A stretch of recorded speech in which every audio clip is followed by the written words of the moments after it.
All right, guys, so we are here today. I'm getting my back sorted with my exercise physiologist, Mark. So Mark, good to go? Yep. Good to go. We're going to work out. Mark's also a member of my business academy. So what we're going to do during this session is we're just going to do some business chat. Yep.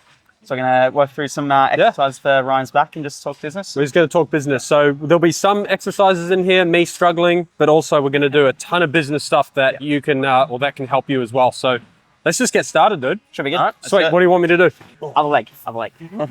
Did that last week as well. I've learned a lot.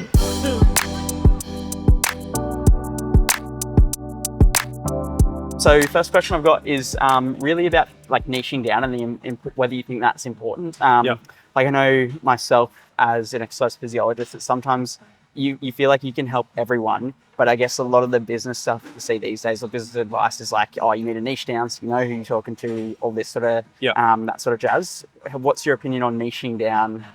And that I think at the start of your journey, I don't think niching down's the smartest idea because you're just shrinking the pool of people that you can work with. Yeah.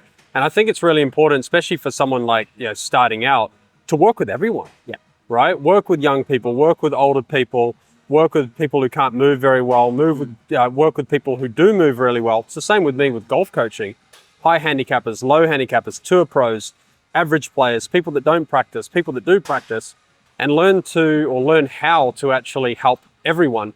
Then once you're kind of like, you've done all of that, you can then start to identify who you like working with. Yeah.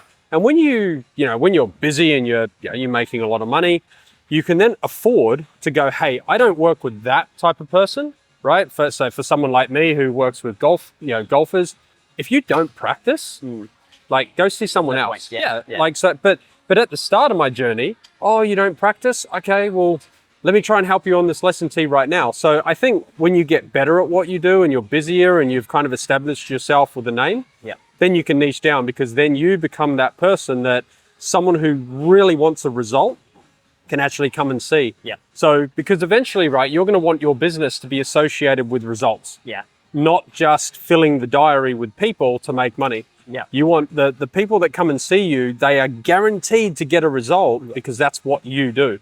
Yeah. That's the niche that you want to be in. You're more niching down to the type of clients that you want to work with, not so much a certain population group. Absolutely, yeah. That makes sense. Let's go knee up, and we're holding for 10 seconds at the top. Okay. So we're going to let's do 5 each side here for 10 seconds. Trying to get that knee as high as you can. All right, that's fine there. Go on 8 reps to start with.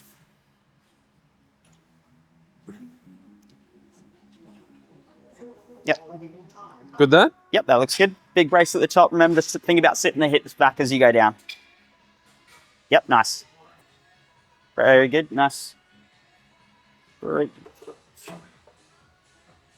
All over it.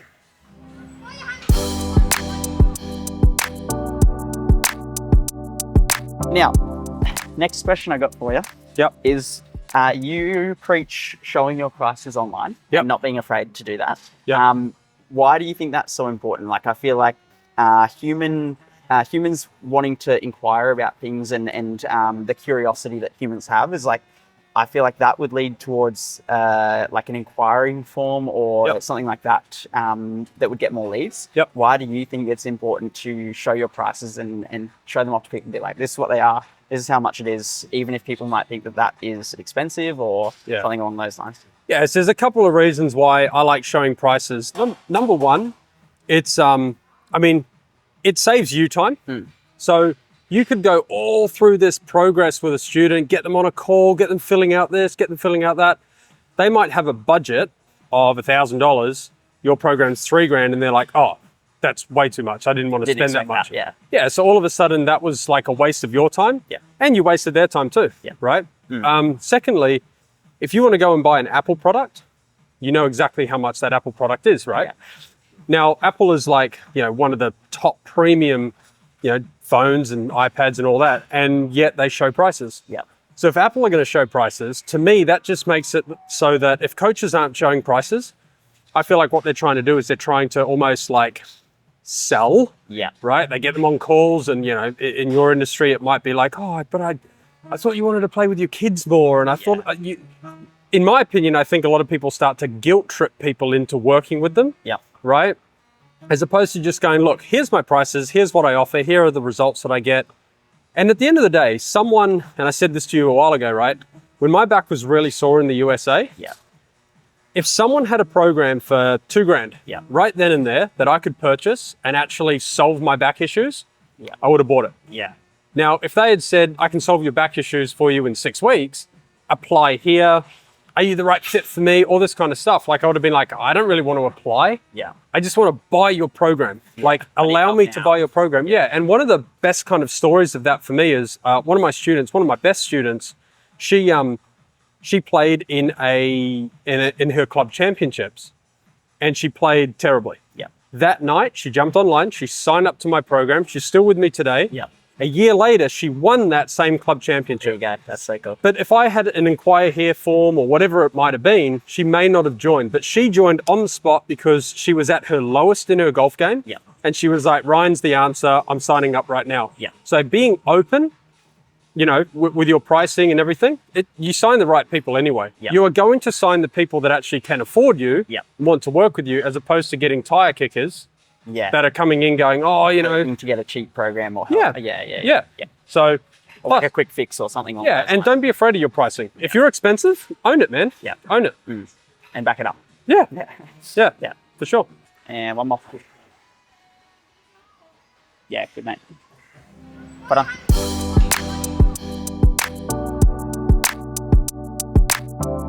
Following on from our topic of sales calls, I think when I first came across your Instagram, so obviously Paul put me onto you. You were struggling with back pain. I went onto your Instagram and one of your joined stories. yet, Paul? Have you joined yet? Yeah, come on, Paul. I went onto one of your stories and it was you talking about you just wanting to buy this, go on someone's profile, go to their website, their landing page, and buy this product. And I went and I listened to that story and I was like, oh, but like it's different for us in healthcare because like you, people are going to come to you with issues and everyone is very individual. And like whether they might need a like long-term program or whether it's like they already go to the gym, they know what they're doing and it's just a short program that they can do in the gym or something along those lines. I guess I looked at that and I was like, oh, I need a sales call because I need to make sure it's personalized and suitable for them. But then I guess listening to your stuff, it's more of like, that's for them to decide, not for me to decide for them. Yeah. And like, they're going to go to that landing page and watch that VSL and be like, that is for me. Or I probably don't need that. I need a different style of program. Yeah. So, I mean, there's a lot of ways you can do your programming without a sales call. Yeah. And when I say don't do sales calls, I'm trying to just free up the time for you, right? Yeah. Like if you're busy in here for 10 hours a day, when are you going to do sales calls? Like 9 p.m. at night, right? Which is going to be detrimental for you. Trust me, you will get shown up. People will not buy. You'll start to kind of like, you know, you'll start to hate them like I do. And the thing is, like, you can set your landing page up to a point where these people can kind of like self-qualify themselves. Yeah. So if you've got 3 different options, you've got, you know, option 1, option 2, option 3. If you did a VSL, which is a video sales letter, on the top of each program, kind of talking about what it is, who it's for, why they need it, what they're going to get from it. Yeah. They don't need to jump on a call with you because that VSL is going to tell them everything they want. Yeah. A lot of people just want to jump on a call to kind of feel like they've spoken to you. Yeah. And I mean, look, you can do that if that's going to get you over the line. But if you're someone who's super busy, you don't have the time to do that. You're either creating content for other people, you're servicing your current clients, your time and attention is to them, not on free calls. So you want to make sure that your landing page kind of gives everyone as much information as you can, but also like over your time of learning about people, answer their questions in those sales calls, right? So there's not really a question that anyone's going to have for me about golf coaching that isn't on my landing page, right? Yeah. And if they do, we just message. Yeah. We don't need to take up 30 minutes of time talking about the weather. That's true. And I think that's one of the biggest things I'm learning from you is like, before it was like, I need to like qualify this person, like where do they fit within this stuff for what they actually need? Where like a lot of the stuff I'm learning from you is that they can probably qualify themselves realistically. And what I would say about that is if you do try to niche down, then sales calls might be a part of what you want to do. Yeah. Because then you are trying to wean out those that aren't going to be suited to you. Yeah. But in the meantime, until you've reached that point, you don't really need them if your landing page and your VSL give them everything they need. Yeah, that's true. Yeah. Big brace before you lift, breathe into the stomach, feel lots of pressure through there, and then really think about pushing the floor away through the feet, standing up nice and tall. Good. One more. Good.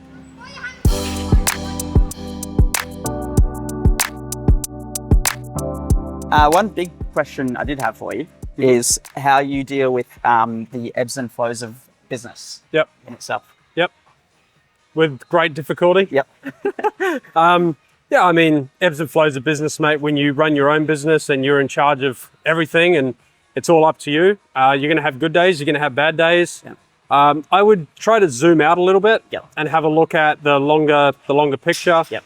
So, you know, if I look at what I'm doing now and I look at what I was doing 3 years ago, Yep. I'm way up here, Yep. right? But you're always going to have weeks, months, even days where it's like a little bit up, a little bit down, a little bit up, a little bit down. Maybe it's big down and then it's big up. So you've got to kind of manage those. Do you think it's direct to the effort that you put in, or it's hard to say because it depends on your intention behind that effort and where you're actually spending that effort? That's a good question. I'll say it like this. If you drop off your effort, you're definitely not going to get the results that you want, yeah. right? But if you can keep your effort really high during like peak times in the year, maybe it's like January for you with people getting out of Christmas going, I want to start working out. Maybe it's winter and summer for me with golf season. Yeah.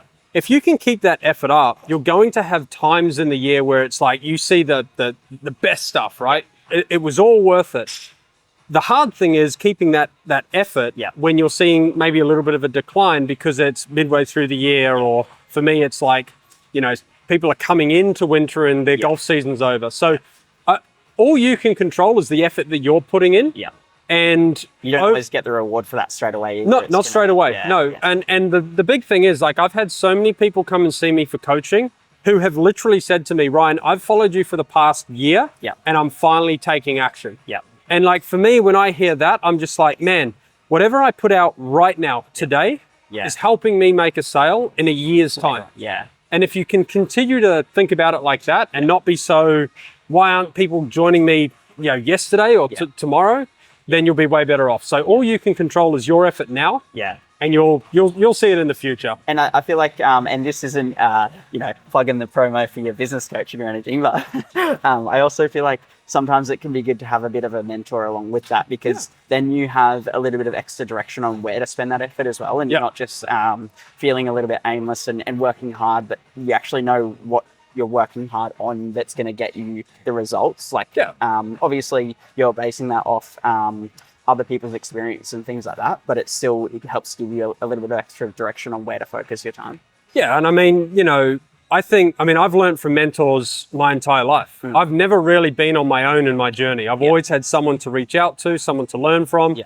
And I think a lot of the, you know, especially like in golf coaching for golf coaches or even for yourself, like I think golf coaches are really quick to be like, they want students to sign up to their 10 packs. Yeah. But then they won't invest in themselves, right? So golf coaches, anyone really, use the same excuse as their clients use to not work with them. Yeah. So, it's so true. And like, even like I find with like being in the like health and healthcare space in general, is like everyone knows how to come to the gym and work out, but they don't actually know how to come to the gym and work out that is like the most optimal way for them. That's going to, one, keep them consistent, to make sure they're progressing things and like gets them to that end result. So it's a bit like, I suppose it's probably similar as like everyone is like a professional, or they feel like they're a professional in that space. Yeah. They know enough of what they're doing to get by. Yeah. So then they're not going to reach out and ask for help. You don't know what you don't know. Exactly. That's so You know true. what I mean? So everyone needs a mentor. Everyone needs to be held accountable too. Yeah. I think that's the biggest thing, right? Is if you start slacking off, your mentor can kind of say, "Oi, you know, where's that landing page? Where's that VSL? I asked for it last week," and that gets you going. So that gets you a week ahead of where you would have been on your own. 100%. So, yeah. Agreed. Good. That bar nice and close. Really intentional with pushing through the feet. Nice. And one more. Nice.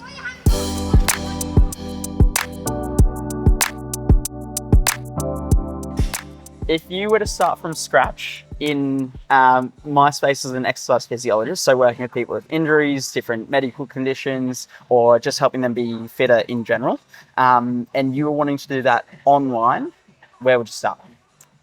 Well, I'd start by solving problems online. Yep. So at the end of the day, if someone has a problem with a sore back when they go flexion extension, solve that problem for them. Educate them on why they shouldn't have that thought and why they actually need to be doing stuff like this, so that they can eventually kind of see you online and they go, this guy kind of knows what he's talking about, and they will eventually then reach out to you. With any kind of, you know, business that starts online, you are starting from scratch. Yeah. Right? Like the in-person stuff that you do, with me or with you, that's easy. Like we've got people in this gym already that you can go and talk to and maybe get some business from. But online, man, there's billions of people in the world that are online. So you need to stand out. You need to solve people's problems. And if you solve people's problems often enough, they will eventually reach out. Yeah. They'll eventually reach out. Yeah. So, I mean, it all starts with social media, in my opinion. I think, 2025, if you're not on social media now, you're not being seen. Yeah. Right? There are going to be other people in your space that are doing a really good job who are going to get the clients that you want because you're not turning up and you're not doing it. Yeah. Yeah. So, very true. Yeah. Good. There's 1, 2, 3, 5, 6. Awesome, mate. Have a breather. I think you know what's next. I honestly, is it those dumb freaking core ones? Hey? Is it the dumb core ones? No, not yet. Oh, good. Even worse. What's worse? There's nothing worse than the There core is. exercises. There is. The split squats. Oh, Yeah, that's okay.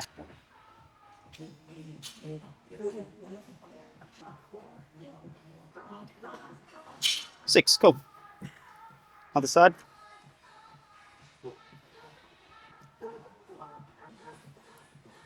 Yeah, good mate. Have a breather.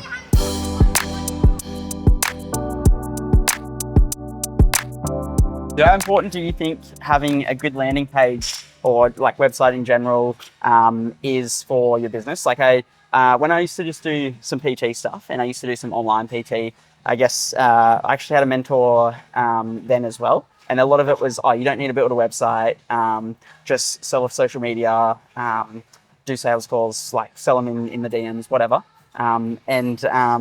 Like how important do you think it is now in 2025 to have like a good landing page and VSL and things like that?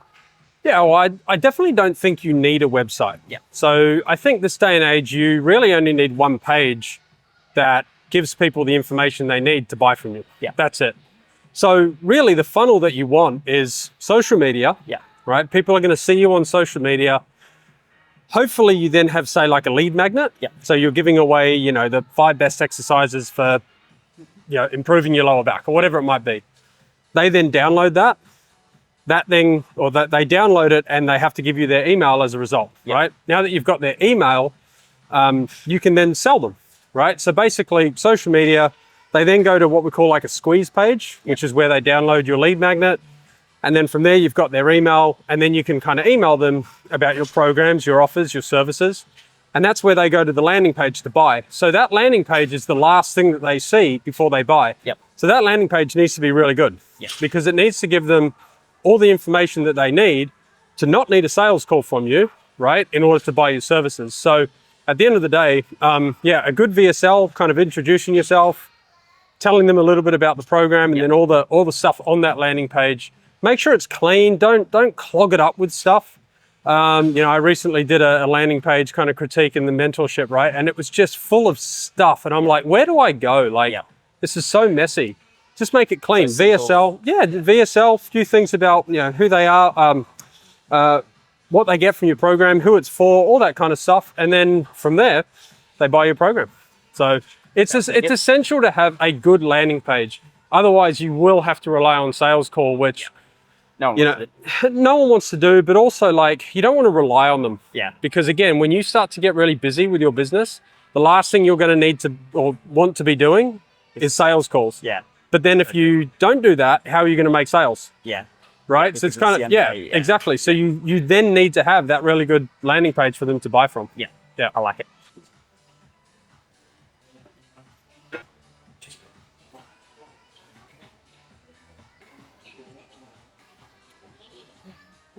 Yeah, that's 8. Nice.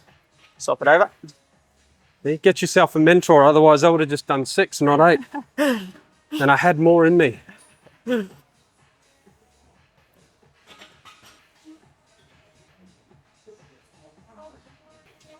6 there, 2 more.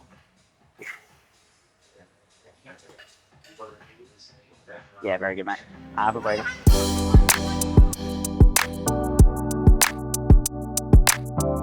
Okay, here's one about your experience with coaching. Yep. And this might be a rough estimate, rough guess, but how many like social media posts did it take you to really feel like you were doing well with your business? It's a good question. Or like feel successful, I guess. I mean, to be honest, when I came back from the USA in 2022, September 2022, Yep. dude, I think I had like 700 followers on Instagram. Yeah. And when I reached 10K, I reckon my life was better when I reached 10K. Yeah, I think I'm at like 30 odd thousand now, and Twitter's 80,000. And obviously, with a bigger following comes all the criticism and stuff like that. But yeah, at 10K, I had more than enough business that I could handle. So I got busy really quickly. Yeah. When I come back from the States, and I just said to myself, like, let's just post once a day, every day for a year and see what happens. Yeah. Within about 2 months, I think I got like 50 students. Yeah, wow. Yeah, I went really quick. So I don't know if that was my posting or whether it was just a little bit of luck, but obviously I had to create my own luck to get it. Of course. You don't need that many followers. At the end of the day, if 1% of your following do business with you, you're going to have more than enough people, right? So if 1% of 10,000 do business with you, what's that? 100 clients? Yeah. 100? Yeah. 10%'s 1,000? 10% of 10K. Yeah, it's 1,000. Yeah, 1,000. Yeah. So 100. Yeah. Right. So 100 people, we got there. Yeah. So if 100 people do business with you, you've more than got a good business. Yeah. Right. So you only need 1% of your following to do business with you, and then it just becomes a numbers game. Right? How many followers can I get? Obviously, you want them to be the right followers. Yeah. Who want to do business with you, and then ultimately that 1% of those who want to do business with you, you're going to have a really good business. Yeah. So, yeah. It's a good way to look at it. Yeah.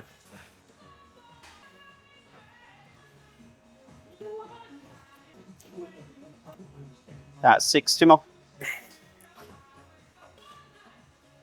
Very good, mate. If you want to see me struggle, if you want to see me struggle, here it is. There you go. Nice. Perfect form. Yep, you ready? Go for it. Oh, this one ain't. Spoke too soon. Yeah, I know.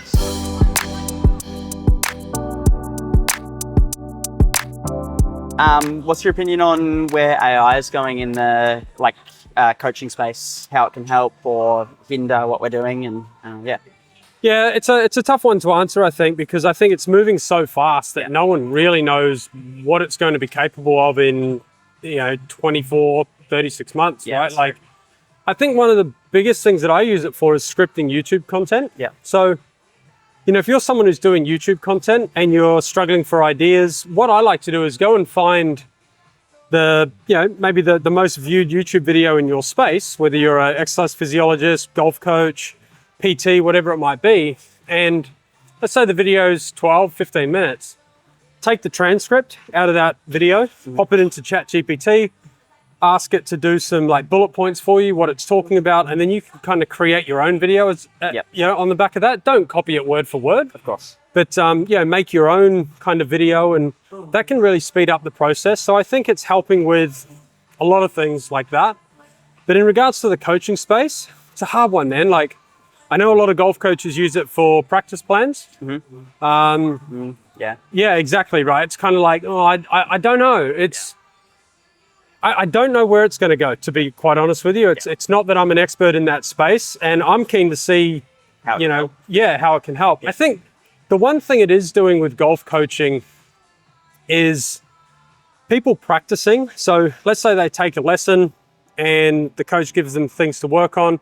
I think AI is going to be very good in regards to being incorporated into apps that a student can press play on, make a golf swing, and then what they can do as a result of that is see what their swing's doing in real time. And if that particular app has, the swing plane or where they need to be at P1, P2, P3, P4, all of that kind of stuff, it can really help with that. It can help them with their practice. It's not diagnosing golf swings and things like that yet. I don't think anyone can pop their swing into ChatGPT and go, fix me. Yeah. It's not going to be able to do that for, I don't think a few years yet. Oh, you never know. Could be wrong. You never know. Could be wrong. So, yeah. Yeah, fair enough. Nice. Others? Yep, that's good. Already shaking on this side. Not surprised. Oh, man.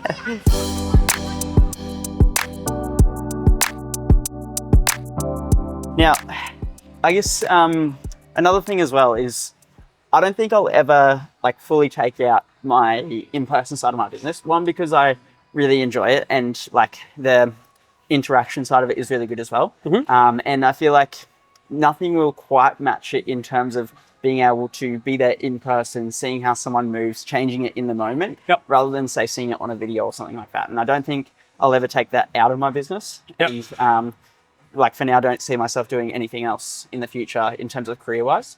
But obviously, the online side of it is quite attractive as well, because you can sort of have a little bit more time freedom and stuff like that as well if you do it right. What would you say the main pros and cons of having that online side of your business are?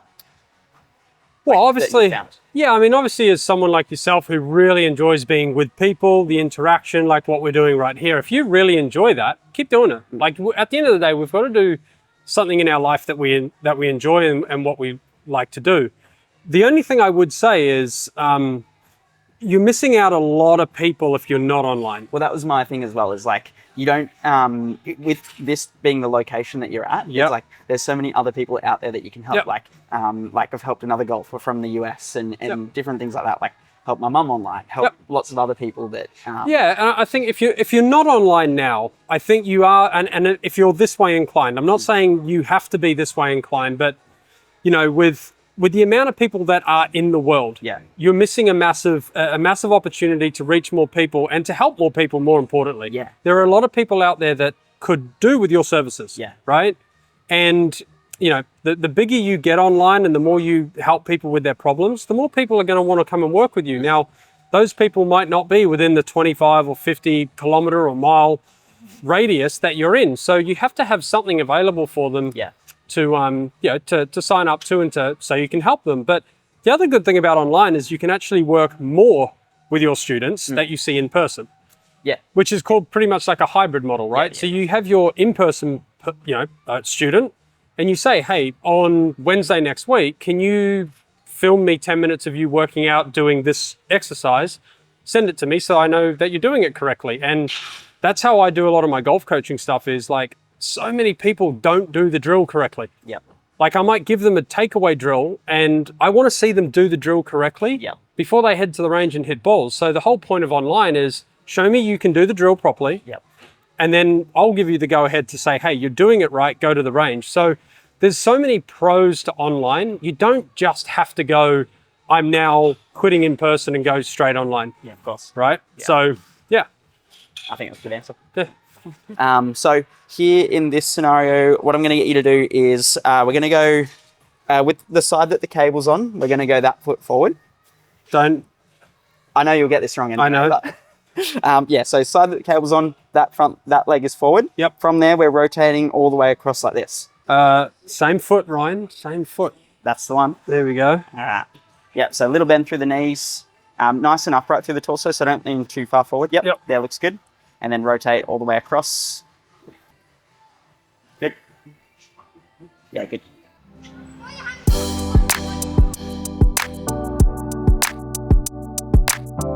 Since you've been doing the business mentorship stuff, what's one of the main problems that you find your students struggle with the most? Is there any patterns that come up all the time? Yeah, the biggest thing for me is when someone wants to move online, they're just not posting enough content. Yeah. At the end of the day, I think if someone can just start posting. Yeah. Start posting. It doesn't have to be perfect. You don't have to go out and put together this massive Steven Spielberg movie, right? It could be a tweet if you're running out of time. Just tweet something, screenshot it, chuck it on Instagram, chuck it on Facebook. That's your post for the day. And then, you know, ideally, if you do have some time, you can, you know, do a really good reel and post that. But man, a lot of the times I've done posts that have just absolutely flopped. They've taken me 2 or 3 hours to do. And then some of my best reels were, you know, ones where, I mean, one of my best ones, or not best, but a recent one where I just screenshotted a tweet and it's up to like 250,000 views and it's generated so many new followers. And I'm like, dude, that took me 10 seconds to do, right? Yeah. So I think just start posting. You're going to suck at the start anyway. Yeah. You're not going to be good at the start. It's the same as talking to camera. It's the same as setting up your cameras, all this. You're going to suck at the start. Of course. Just like I'm here, I sucked 6, 8, 12 weeks ago, right? Like I wasn't very good, but now I'm getting stronger and it just takes time. So I think just start posting and have good landing pages. Yeah. I don't think enough people understand how important a landing page is. Yeah. Yeah. At the end of the day, it's the last thing that someone sees before they buy your products or services. Yeah. If it's not giving them the information they need, Yeah. they're going to go elsewhere. So landing pages, good social media content, and all of a sudden, you're going to sell your products and services. Yeah, that's a good point. There you go. A lot of the side that's not attractive about social media is the fact that you can put so much effort in and it just does nothing, or you might get lucky and have one that you don't put much effort in and it goes, you know, that's one of your best posts. It's like, how do you like gauge that? It's you could put all this effort in, not get anything from it. But this is what we spoke about before, right? That the effort you're doing right now, if you can control the effort you're doing right now, eventually it will pay off. Yeah. Might not pay off right now, but eventually it will pay off. And I think a lot of people just quit.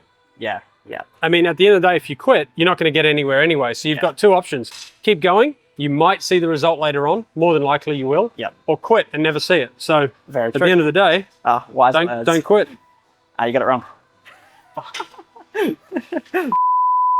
Told you I'd get it wrong. Don't. I know you'll get this wrong anyway. I know. But... feel like quitting.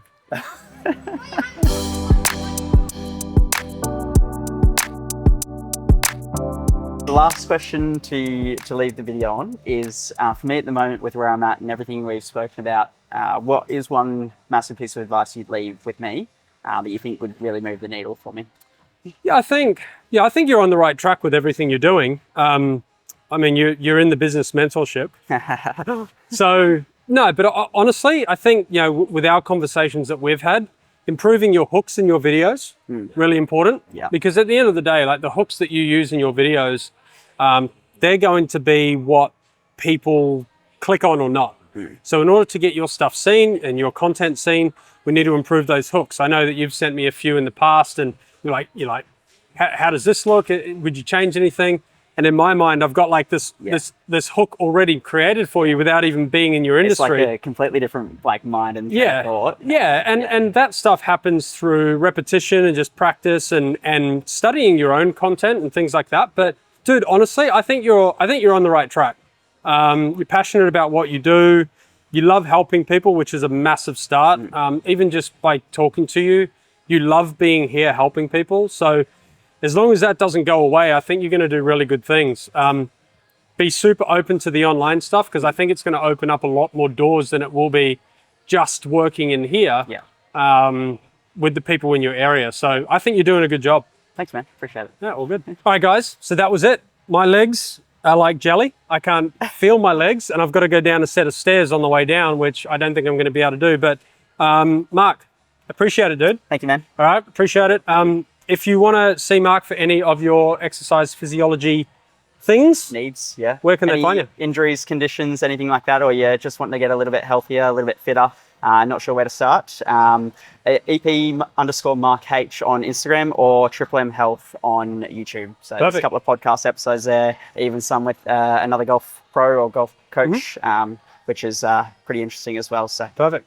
And if you're interested in the Business Academy, I can help you out in that. There are links to the description below. Yep. Mark is in and the I'm not Business being Academy. paid to say that it is really good and it's been a massive help so far. So yeah, it's good. What would you say about anyone on the fence? Like, obviously, you know, I've got a Business Academy. I help coaches. I help businesses grow on social media, scale their business, make more money, get more clients, etc. What would you say is the best thing about being in the Business Academy with me? I'd probably say there's two things. One, like the membership area where you chat to all your different clients with their different issues, because like everyone's got similar ones, and you can sort of go in there and see what has been said to someone else and take that on board for when you're doing that thing. The other thing I would say is just having that little bit of extra direction in terms of like, you know, being able to reach out to you and ask for your advice on like a social media post or understanding some direction on understanding the funnel and how to go through that. And I think that was just being made really simple. I think in my mind before I joined, it was like you sort of knew what you needed to do, but like going through step by step on how to actually like set that up and create that so it flowed really well was another side to that, which I was not confused on, but just didn't have the direction on what to do first or how it should look or how that should then automate to do whatever. So yeah, I think just having that little bit of extra direction has been awesome to push in the right direction. And it's been good. Yeah, I think the accountability side of having someone help you out is massive, mate. That's why I'm here with you. Because without coming to see you, the accountability is not there. So same with your business. So cool, dude. Easy. All right, dude. Thank you, man. Thanks.